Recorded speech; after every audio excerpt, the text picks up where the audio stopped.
વ્રજમાં જઈને એક સ્થાનમાં પ્રભુએ જે લીલા કરી એ લીલાનું અનુસંધાન થવું જોઈએ. ત્યારે તમારી વ્રજયાત્રા સફળ છે. આ લીલા ક્યાં સંપન્ન થઈ? સૌથી પહેલા ઠાકોરજીએ ભેડો નાદ કર્યો, વ્રજ ભક્તોને આકૃષ્ટ કર્યા. એ સ્થાન કયું? તો જ્યાં શ્રી ચંદ્રાવલીજીનો પ્રાગટ્ય છે, રીઠોરા,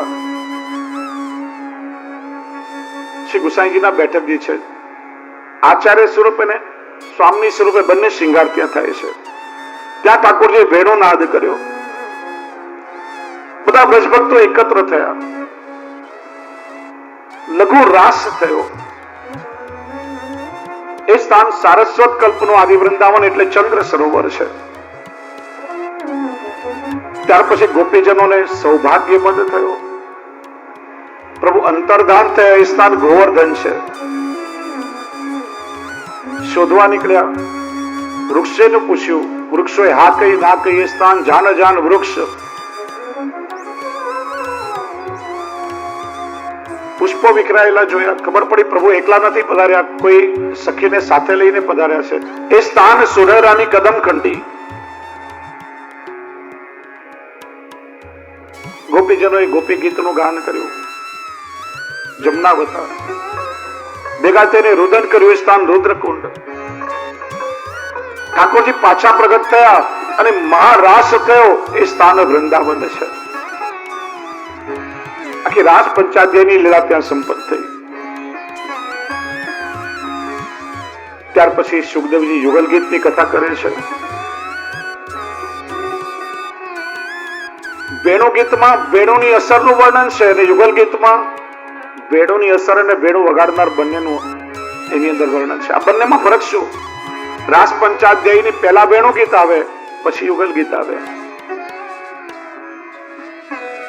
હજી રાસ નથી થયો. ગોપીજનોને પ્રભુના સ્વરૂપાનંદનો પૂર્ણ અનુભવ નથી થયો. કોઈ કન્યાની હજી સગાઈ થઈ હોય અને પોતાના પ્રિયતમનું વર્ણન કરે અને લગ્ન થયા પછી અનુભૂત થઈને પ્રિયતમનું વર્ણન કરે, એ ફરક વેણુગીત અને યુગલ ગીતમાં છે. વેણુગીતમાં પ્રભુની દિનચર્યાનું વર્ણન છે અને યુગલ ગીતમાં સંપૂર્ણ વર્ષોત્સવનું વર્ણન છે. 26 શ્લોક છે. 22 શ્લોકના 13 જોડકા 13 યુગ્મ છે એટલે યુગલ ગીત કહેવાય છે. એનું વર્ણન કરતા શ્રી મહાપ્રભુજી આજ્ઞા કરે કે ઠાકોરજી વ્રજમાં વ્રજ ભક્તોને સુખ આપે, પછી ગૌચારણ કરવા વનમાં પધારે. પ્રભુની એક એક લીલાનું વર્ણન કરી ગોપીઓ જે ગીત ગાય યુગલ ગીત. આ યુગલ ગીતમાં 13 યુગ્મ છે. એનું કારણ 12 મહિનાની આખી વર્ષોત્સવની લીલાનું ગોપીઓએ વર્ણન કર્યું અને અધિક મહિનામાં ઠાકોરજી શું લીલા કરે એનું પણ વર્ણન કર્યું. એનો વિસ્તાર કરતા શ્રી મહાપ્રભુજી આજ્ઞા કરે કે આ યુગલ ગીતની લીલાનો સમય 13 ઘડીની લીલા છે. 1 ઘડી એટલે 24 મિનિટ, 13 ઘડી એટલે 312 મિનિટ, 5 કલાક 12 મિનિટની લીલા. રાજભોગ આરતી પછી અનવસર થી લઈ સાયંકાલે ગૌચારણ કરી પ્રભુ પાછા પધારે સંધ્યા આરતી સુધીની આ લીલા છે.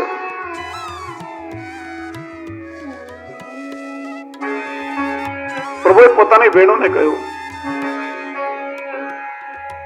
વેણુ મને વ્રજભક્તોને બોલાવો ને. વેણુ કે પ્રભુ હું બહુ શ્રમિત છું, થાકી ગઈ છું. આપ ચાહો કે આપના ગોપીજનોને હું બોલાવો તો આપે મારું એક કામ કરવું પડશે. પૂછ્યું શું? આ વિશ્વની સૌથી કોમળ શૈયા હોય એના પર મને પોઢાડો. આ વિશ્વની કોમળ શૈયા કઈ? પ્રભુ આપના આધાર, એનાથી કોમળ બીજું શું હોય? અને ઠાકોરજી કટીમાંથી વેણુ કાઢી અધરો પર ધારણ કરી માનો શૈયા પર પોઢાડી હોય. વેણુ હવે તો મારા વ્રજભક્તોને બોલાવો. પ્રભુજી મારો શ્રમ દૂર થયો નથી. આપ ચાહો કે આપના વ્રજભક્તોને બોલાવો, આપે મારી ચરણ સેવા કરવી પડશે. અને વેણુના રંધ્ર પર પ્રભુની કોમળ આંગળીઓ સરકવા લાગી માનો ઠાકોરજી વેણુની ચરણ સેવા કરી રહ્યા હોય. અને એમાંથી એવા અદ્ભુત સ્વરૂપ પ્રગટ થયા. વામ બાહુકૃત વામ કપોલો વલ્ગિત ભ્રુ અધરાર્પિત વેણુ. તો બ્રજની જેટલી ગોપીઓ છે એ બધીને એમ લાગ્યું પ્રભુ અમને બોલાવી રહ્યા છે. દક્ષિણ ભાગથી જમણા ખભા પર જમણો ભાગ ટેકવી પ્રભુએ વેણુનાદ કર્યો. જેટલા પણ ગોપો છે એ બધાની અંદર રહેલો મૂળ ગોપી ભાવ જાગૃત થઈ ગયો. પ્રભુની તરફ આકૃષ્ટ થઈને જોવા લાગ્યા. જ્યાં ઠાકોરજીએ નીચે ધરતી તરફ વેણુનાદ દ્રષ્ટિ કરીને વેણુનાદ કર્યો, પાતાળના બધા જીવો પ્રભુ તરફ આકર્ષિત થવા લાગ્યા. આકાશ તરફ દ્રષ્ટિ કરી ઠાકોરજીએ વેણુનાદ કર્યો તો દેવોની સાથે દેવ પત્નીઓ અપ્સરાઓ જે વિમાનમાં વિહાર કરી રહી છે એ બધા જ પ્રભુ તરફ મોહિત થવા લાગ્યા.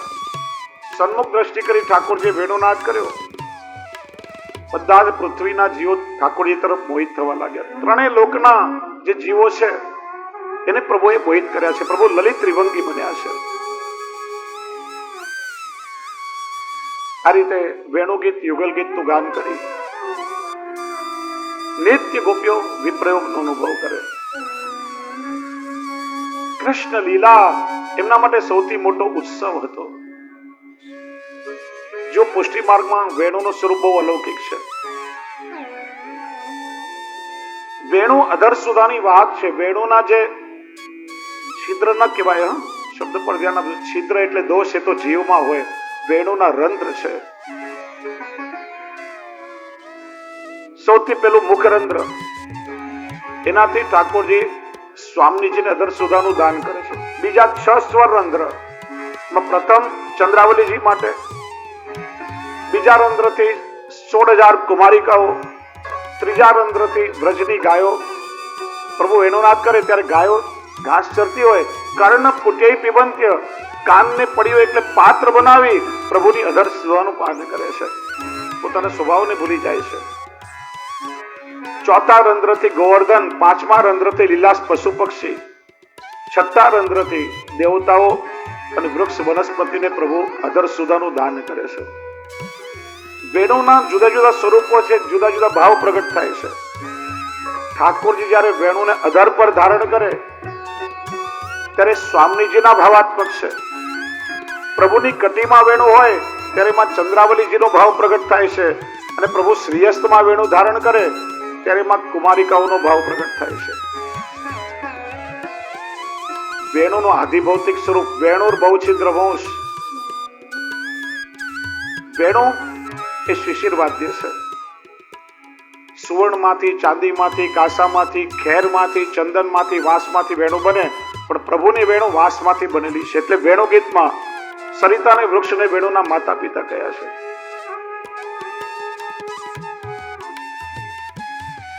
ત્રણ પ્રકાર છે ના વેણુ. 12 આંગળ લાંબી અને 6 રંધ્ર વાળી હોય વેણુ.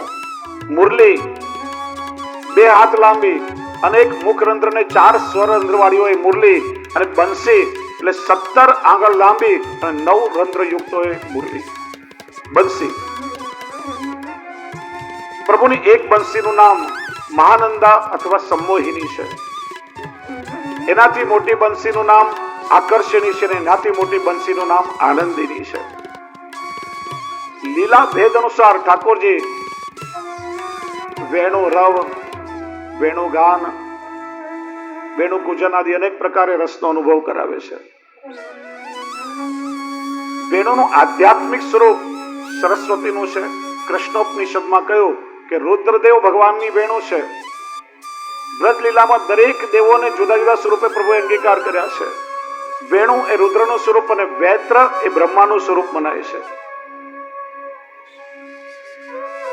સ એવા સાસ એવાસ્તી વંશી તત્ પ્રેમ રૂપિકા. યુગલ સ્વરૂપનો અનુરાગ જ માનો બંસી સ્વરૂપે પ્રગટ થયો છે. વેણુનું આદિ દૈવિક સ્વરૂપ સ્વયં ભગવદ રૂપ મનાય છે.